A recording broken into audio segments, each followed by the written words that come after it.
First off, thank you for clicking on the video.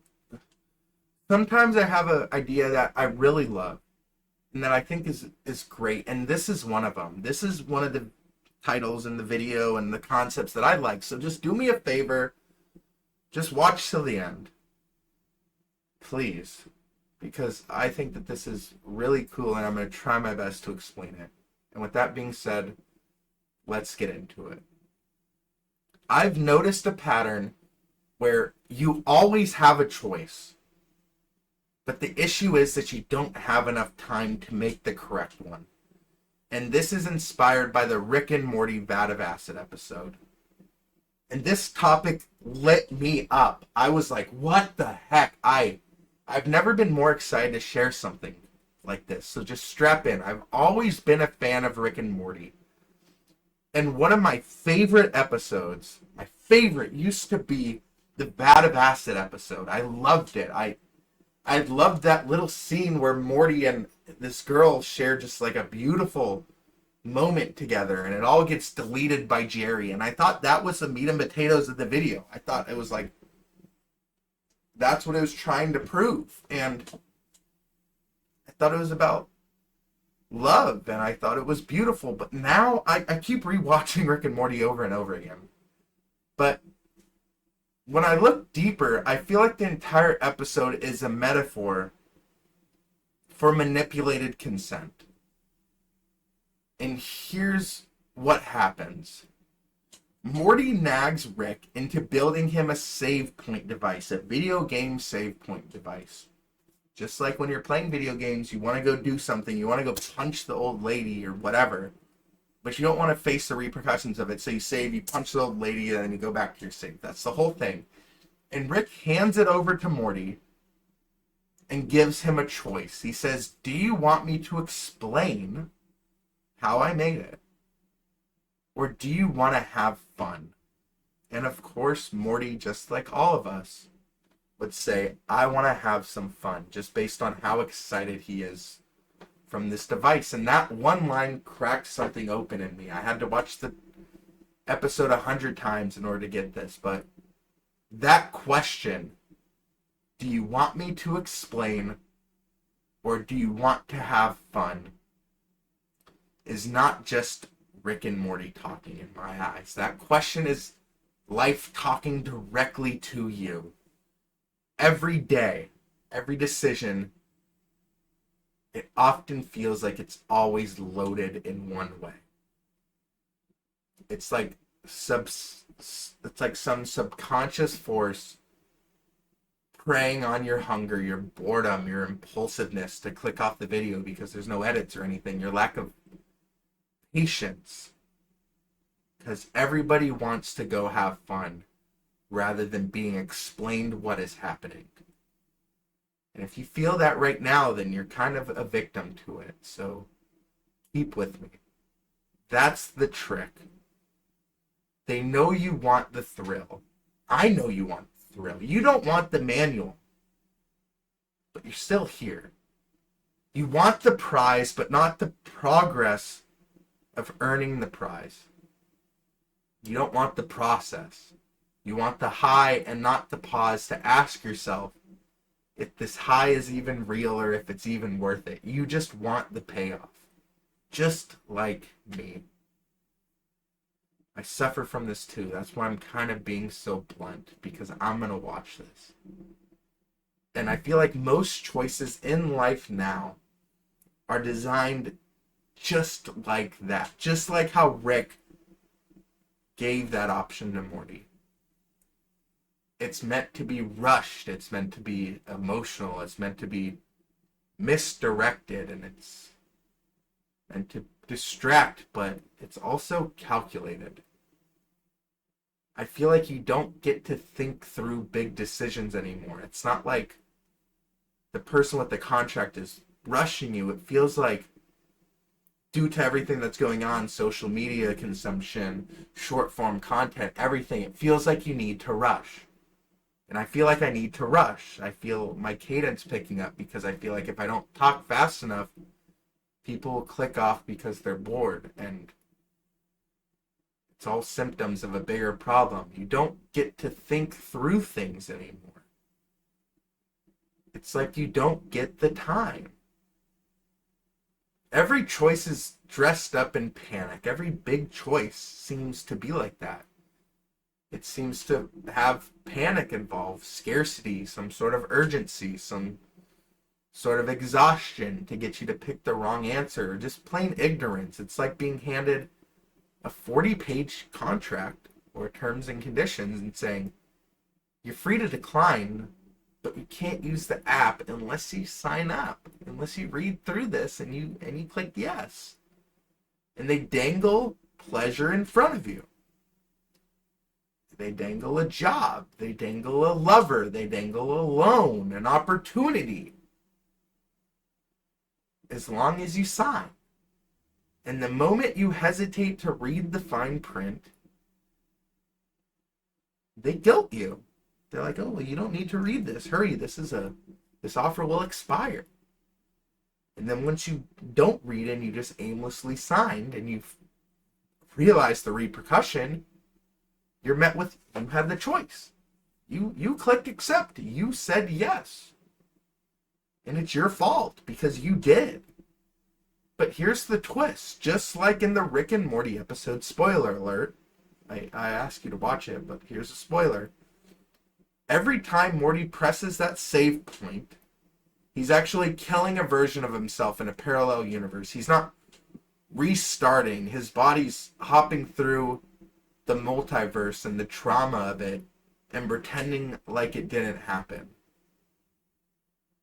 He didn't know that. He didn't have time to ask about what risk was involved with such a cool device, with such a cool app, with this hot new social media app. Who knows? But he just said yes because he was excited. He got exactly what he wanted. And even though he realized what he did was horrific and that he was kind of lied to, he consented, right? He said, I just want to have fun. And that's the real trap in this world. That's the actual formula that is being used to trap normal people. It goes, rush their choices, then call it freedom anyway. And the worst part is it's everywhere. Let's start with student loans. They hand them to you when you're 17 or 18 years old. You don't understand interest rates or compound debt or amortization when it comes to that loan or how your future will look chained to that burden. But you're told, do you want to waste your time thinking about something as silly as a loan, or do you want to go have fun? Do you want to go slam some brews on campus? Do you want to secure your future? What are you doing thinking about this? You need this. And then you wake up at 35 and you're drowning in debt from a degree you barely use, and they say, well, it's your fault. You signed. And by the way, you can't file bankruptcy for this loan. This is the sickest part. But it's everywhere. It's in terms and conditions. They're 50 pages long. You don't read them. Nobody reads them. No one does. But you click agree every time because you want to get to the app, the product, the experience. And they know that. And it's not uninformed consent.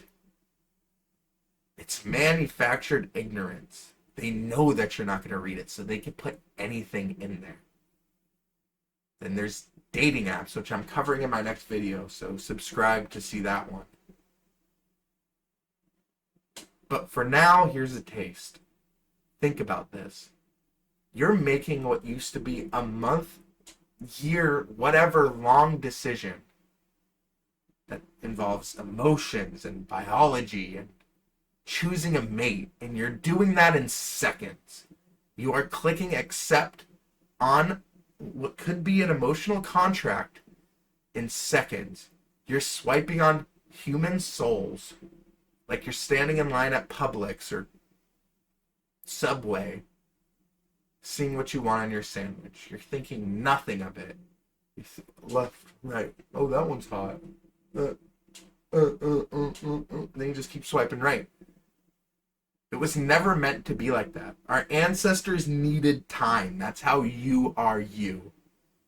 Because your ancestors, they observed and they bonded and they watched and they listened to what the other person had to say and to see if they were a suitable mate. That's why the divorce rate has skyrocketed, because we're making these decisions without thinking about what decision we're making, because we just want to have fun. But now you're expected to decide who to love, who to bear your children, and you don't even know their voice, all because the system said you're running out of time. Hurry up, don't think. And maybe that's the real trap. The worst form of manipulation isn't lies, it's not pressure. It's creating an artificial sense of urgency. That ticking clock of deception that decides if you should be scared. It's whispering in your ear, hurry up. You're falling behind. You have to choose now, or you'll lose everything. You lose this opportunity. You have to choose. And that's the new con.